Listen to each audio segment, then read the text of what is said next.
ఈ ఏడాది ప్రథమార్థంలో హిందీ చిత్ర పరిశ్రమకి చెప్పుకోదగ్గ సక్సెస్లు రాలేదు. స్టార్ హీరోల నుంచి వచ్చిన సినిమాలు కూడా డిజాస్టర్లు అయ్యాయి.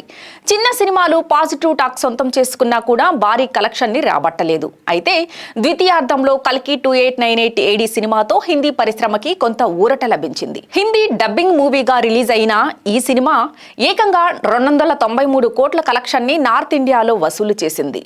స్ట్రైట్ హిందీ సినిమాతో బయ్యర్లకు నష్టాలు వచ్చే కల్కి మూవీ మాత్రం వారిని కాస్త సేఫ్ జోన్లోకి తీసుకొచ్చింది. అయితే హిందీలో శ్రద్ధా కపూర్, రాజ్ కుమార్ రావు ప్రధాన పాత్రలో తెరకెక్కిన ఆగస్టు 15 ప్రేక్షకుల ముందుకొచ్చిన శ్రీ 2 మూవీ మాత్రం బాలీవుడ్కి జీవం పోసేలా కనిపిస్తోంది.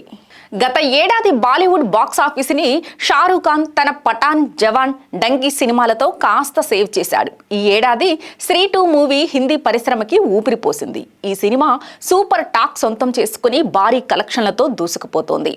హిందీలో హైయెస్ట్ కలెక్షన్స్ చిత్రంగా ఇప్పటి వరకు ఉన్న కల్కి 2898 AD రికార్డ్ని శ్రీ 2 మూవీ 8 రోజుల్లోనే బ్రేక్ చేసింది. ఈ సినిమా మొదటి వారంలో ఏకంగా 289 కోట్ల కలెక్షన్ ని అందుకుంటున్నట్లు చిత్ర యూనిట్ అఫీషియల్ గా ప్రకటించింది. 8వ రోజు కలెక్షన్ తో ఈ చిత్రం 300 కోట్ల మార్క్ ని దాటేసింది.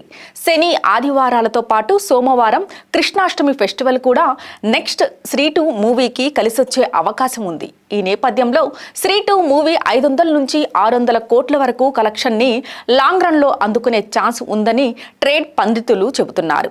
50 కోట్ల బడ్జెట్తో తెరకెక్కిన ఈ మూవీ రికార్డ్ స్థాయిలో ప్రాఫిట్ ని నిర్మాతకి అందించేలా ఉందని సినీ విశ్లేషకులు అంటున్నారు. శ్రీ మూవీ లాంగ్ రన్ లో 180 కోట్లకి పైగా కలెక్షన్ అందుకుంటే దానికి సీక్వెల్ గా వచ్చిన మూవీ మొదటి 8 రోజుల్లోనే 300 కోట్లకి పైగా కలెక్షన్ అందుకోవటం విశేషం. ఈ ఏడాది బాలీవుడ్ హైయెస్ట్ కలెక్షన్ సినిమాల జాబితాలో శ్రీ 2 మూవీ ఉంటుందని అంచనా వేస్తున్నారు. ఈ సినిమా సక్సెస్ కావడంతో స్త్రీ పార్ట్ 3 కి మూవీ కూడా నిర్మాతలు ప్లాన్ చేస్తున్నట్లు తెలుస్తోంది.